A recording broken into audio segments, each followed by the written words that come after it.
So now you may be asking yourself the question, how do I start? What are the right use cases? What are the right scenarios? What are the right opportunities that I go after? Because we all know in today's enterprise, success is the only way you get adoption. If you start your conversational AI journey and fumble in the beginning, it's very hard to get buy-in from the rest of the business, buy-in from stakeholders, buy-in from your customers. It is critical to be successful when you begin. I would share some thoughts on that. I have some suggestions based on the mistakes that we've made and lessons I've personally learned from implementing conversational AI in large and complex environments. First and foremost, we all obviously agree, look for opportunities where there's a high volume. Okay, no brainer, right? Don't need to go more into that. Not something that occurs once a month, but 10,000 times a month, or customers call about this, majority of the contacts, etc. In a typical Pareto principle, look for the 20% of the contacts that you would have that drive 80% of your volume, and that's where you focus. Great. Now you've identified the high volume. The second thing that's very important is that your conversational AI actually solves a problem. I cannot overstate this. I've made this mistake. I deployed a conversational AI for one of our peer organizations, and we wanted to move quickly, and we said, you know what, back-end integrations will take too long. We don't want to deal with it. Let's just make it FAQ-based.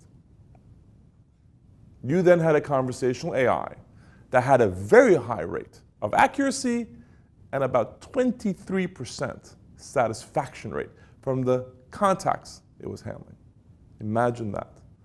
Problem is, nobody talks to a human being looking for an FAQ answer or a do-it-yourself.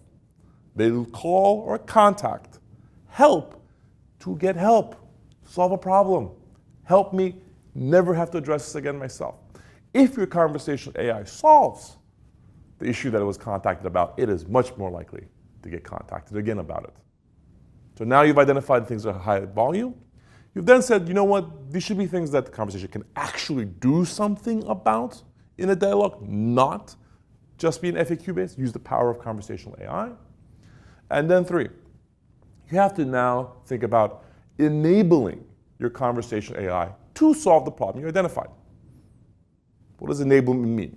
If I hired somebody off the street for a contact center, and I sat them down and I gave them no access to internal systems to do that job when a customer called, not a very valuable contact center agent.